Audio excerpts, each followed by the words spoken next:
دي البشاميل بتاعنا اهو، تبارك الله. ده الجلاش، كل حاجة تحت السيطرة. ما شاء الله عليك يا معلم. حبايب قلبي عاملين ايه؟ يا رب تكونوا بخير وصحة وستر من رب العالمين. احنا معانا عشاء عروسة النهاردة، او معانا عشاء عروسة وام العريس، او حلة اتفاق، انا مش عارفة ببلدكم بتقولوا ايه عليه. كل اللي ببلده اسم يكتبها لي تحت في الكومنتات هي اسمها ايه. تعالوا عشان لو انت معاكي كمية حمام زي دي هعرفك انت تسفقي الحمام ازاي. تسفقيه ازاي؟ يعني بنفصل الجلدة دي عن اللحمة علشان بنحشيه تحت الجلد، سواء هتحشيه فريك او هتحشيه رز بسمتي او هتحشيه رز ابيض او هتحشيه لحمه مفرومه، اي حشوه في الدنيا انت هتحشيها سفقيه بالطريقه دي. هتدخلي صباعك، شفت كده، تبقى في فاصل بين الجلد واللحم كده بالشكل ده كده. عارفه ان ايدي كده. فهتدخلي كده، هتدخلي صباعك بالراحه خالص وبشويش بالراحه على جلده الحمامه، لان الحمامه دايما بتبقى جلدتها رقيقه، وبالذات بقى لو كان الحمام بتاعك مش شيط، هيبقى لا قدر الله مش هينفع يستدفى خالص. دايما يا جماعه ما تشيطوش الحمام. كل ما اجي اعمل معاكم شغل حمام اقول لكم الحمام ممنوع ان هو يشيط، عشان لما نيجي نسفقه بالطريقه دي الجلده بتاعته ما تتقطعش مننا. تسفقيه ازاي؟ هتدخلي صباعك كده زي ما انا بدخل كده، شايفه؟ هتدخلي كده بالراحه خالص خالص، وتقعدي تدخلي بالراحه كده بين الجلد واللحم لما تفصلي الجلد عن اللحمه بالشكل ده، عشان كل ده هيتحشى وكل ده هيديكم منظر حلو للحمام، وهيخليها بدل ما هي صغيره قد كده هتبقى ما شاء الله كبيره قد كده. بألف هنا وصحه يا رب الكل بياكل.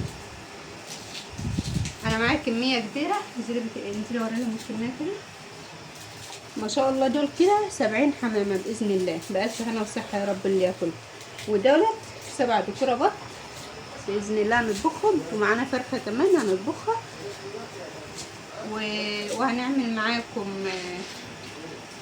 وهنعمل معاكم جلاش مكرونة بشاميل ومعمر. ده شغلنا النهارده، هيبقى جلاش ومكرونه بشاميل ومعمر وحمام وبط باذن الله. هنمشي مع بعض خطوه بخطوه في الفيديو، وهنعمل كل حاجه مع بعض باذن الله. سفلت الحمامه بالشكل ده كده. شوف انا وانا بتكلم معاكم ايدي دخلت من هنا وطلعت من الناحيه الثانيه اهي بالشكل ده كده، ما عادش فيها جلده ماسكه في الثانيه. هتيجي للجناح ده بقى، للجناح ده، وهتتني لورا كده، تانية بسيطه خالص، وهتيجي للجناح ده برده وهتتني لورا كده. بقت الحمامه معاكي بالشكل ده. هتحشي تحت الجلد كده، وهتحشي قلبها من جوه باي حشو انت هتحشيه، وهتقفلي بالخله او هتقفلي بالورق الحراري اللي انت عايزاه. هكمل الكميه دي كلها وارجع لكم تاني. حبايب قلبي احنا كده سفقنا الحمام كله بالشكل ده كده. هات لهم الكميه كده، كل الحمام بتاعنا اهو سفقناه زي ما انا موريالكم كده. دلوقتي بقى هنحط البط بتاعنا ده، دولت ما شاء الله 7 دكوره بط بألف هنا وصحه يا رب، وربنا يتمها عليهم بخير. هنحطه في الميه هنا. احنا حطينا الميه دي علشان نكسب وقت ان هي تغلي. هتنزلي في الميه ايه؟ فلفل الوان، اي فلفل موجود عندك، وطماطم وبصل وحبهان، ورق لوري، فلفل اسمر، دي اسمها ايه؟ قرف. وقرف خش. تعالوا كده نسمي الله وننزل. هنزل معايا ده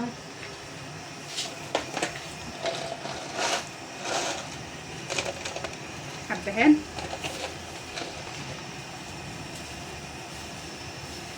برطمان مش عايز يتفتح يا جماعه، اكسره. سربولي يفتحوا لي البرطمان. شويه فلفل اسمر بيدو،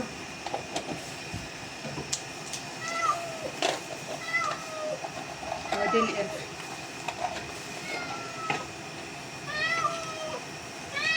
ورق لوري، وهننزل بقى بالبط بتاعنا. البط دي تكتف له يا جماعه، لقيت رجليه كبيره قوي فمش نافع يتكتف، فانا هنزل بيه كده عادي خالص، ولما نطلعه هنلف الرجل دي بورق حراري. وصلي معايا لاخر الفيديو وانت هتعرفي انا بلفها ازاي وبقدمها ازاي. التقديم في اخر الفيديو. واعملي لي لايك، مش تقعدي تتفرجي على الفيديو وما تعمليش لايك لغايه دلوقتي. اعملوا لايك يا حبايبي. عقبال فرح اولادكم جميعا يا رب وكل حبايبكم، اللهم امين. بسم الله الرحمن الرحيم. شايفه انت شغاله. استنى البط بتاعنا يستوي على النار جنبنا على البوتاجاز الحدادي، وهنعمل العصاج بتاع الحمام. معاكي كميه الحمام اللي قدامك هتعملي لها كميه البصل اللي انت شايفاه. انا معايا ما شاء الله 70 حمامه دلوقتي، جبت 2 كيلو بصل. انتوا عارفين ان انا بحمص البهارات بتاعتي مع البصل. هتنزلي ماشي؟ لا يلا. حطي عود قرفه خشب كده، وهتنزلي شويه فلفل اسمر، تنزلي بشويه حلوين عشان الكميه بتاعتنا كبيره. وده توم باودر على بصل باودر انا مقلباه على بعض.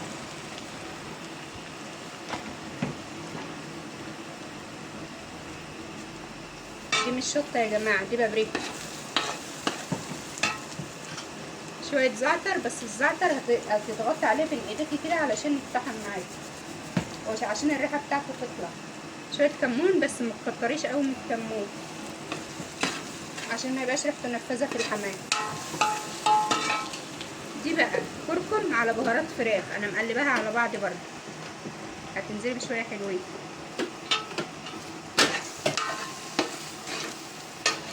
كده. احنا بندي للبهارات بتاعتنا تحميصه مع البصل عشان يبقى ريحتها حلوه. لو هي غايبه عند العطار ولا حاجه تدي لها التحميصه دي، تديكي نكهه حلوه في الاكل.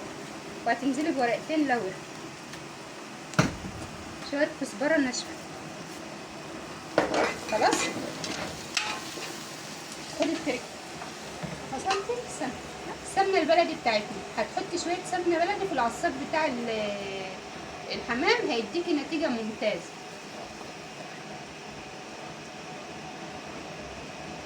اجيب معلقه نضيفه يا جماعه وارجع لكم. دايما ما تحطيش المعلقه اللي مطرح البصل في اي سمنه عندك عشان هتخلي ريحتها بصل. حطي معلقتين حلوين كده في العصاج بتاع الحمام بتاعك، هتنقلها نقله ثانيه خالص. وقلبي.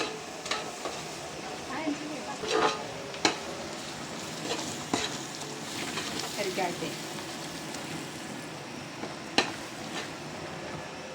كل البهارات بتاعتنا اتقلبت في بعضها كده وخدت التحميصه بتاعتنا. لا مش هتيجي من ابراهيم خفيف. هننزل بطماطم مبشوره وفلفل الوان مبشور وقرنين 3 شطه مبشورين. هتنزلي على البصل وعلى حاجتك كلها كده، هتقلبي وهتظبطي ملحك بقى. وهنحط اللحمه المفرومه بس بعد ده ما ينشف شويه. هننزل باللحمه المفرومه والكبد والقوانص بعد شويه كده. العصاج بتاعنا نشف خالص اهو بتاع الحمام. هننزل عليه بقى اللحمه المفرومه بتاعتنا. بسم الله الرحمن الرحيم. وهننزل مع اللحمه دي القنص والكبد والقوانص بتاع الحمام. هتقطعيها رفيع زي ما انا مقطعاها كده، وهتنزلي بيها برضه. وتقلبي كل الكلام ده لما ينشف مع بعض. اوعي تنزلي بالفريك بتاعك او بالرز البسمتي بتاعك او باي حشوه بتاعتك قبل ما اللي في الحله ده ينشف. اللي في الحله ده نشف من الميه تماما، هتنزلي بالحشوه بتاعتك على طول. نشفي كل حاجه كده. نشفي الكبد والقوانص واللحمه المفرومه لما تتعصب خالص خالص. وبعد كده نبقى نضيف الفريك بتاعنا، وبعد كده نزوده ميه ويستوي. دي كده حشوه الحمام بتاعتنا يا جماعه. بصوا يا جماعه كده نشفت خالص. العصاج بتاع الحمام نشف خالص اهو. ده ما هواش ميه، الصوص اللي نازل ده السمنه والزيت اللي احنا حاطينه. فاحنا دلوقتي بقى بعد ما نشفت بالطريقه دي كده ما عادش فيها ولا نقطه ميه، هننزل الفريك بتاعنا فيه. هننزل الفريك شويه بشويه لان الفريك بتاعنا كميه كبيره. بسم الله الرحمن الرحيم. هننزل شويه كده وهنقلب،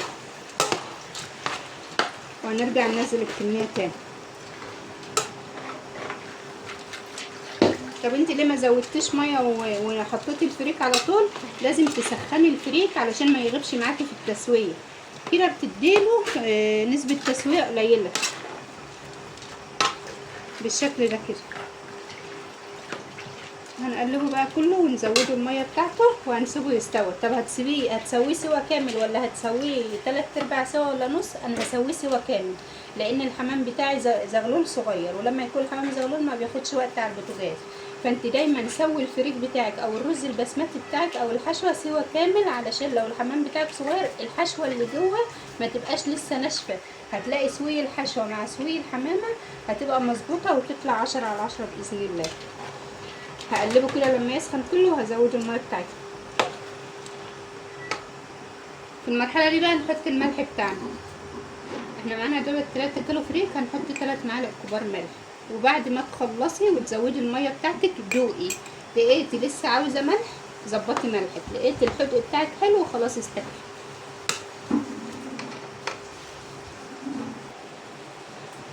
بصوا يا جماعه سخن خالص اهو. هنزوده بقى ميه مغليه عشان تكسبي وقتك، زوديه ميه مغليه على طول.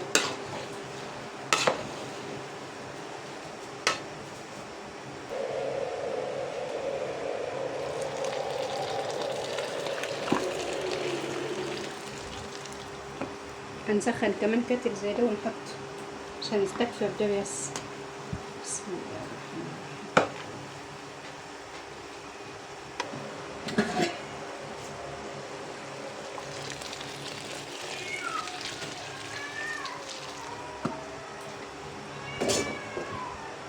هنسويه سوا كامل يا جماعه، ماشي؟ هنسوي سوا كامل ونحشي الحمام باذن الله. يلا نبطل عشان يستوي. يلا تعالوا عشان نشوف الحمام. الحمام بتاعنا اهو ما شاء الله. دي تاني مرة ننزل الحمام فيها في الحلة دي. ألف هنا وصحة يا رب الكل اللي هياكل منه، وربنا يتمهم على بخير يا رب. وده الحمام بتاعنا التاني اهو. طلعنا الكمية دي. ده مستوي يا جماعة، الحمام ده استوي. والبط بتاعنا اهو ما شاء الله مستوي، لسه على التقفيل بس.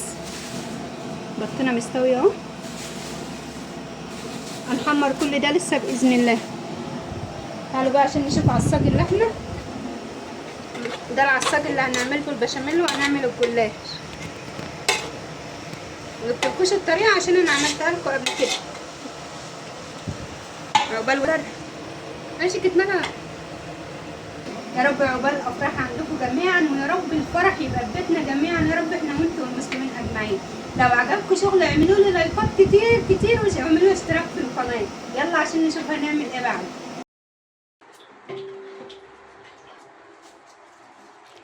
دي بقى يا جماعه دي البشاميل والجلاش باللحمه، هندخله الفرن اهو. كله متقفل بسم الله ما شاء الله اهو. عقبال فرحكم جميعا يا رب، والفرح دايما في بيوتنا اجمعين يا رب العالمين.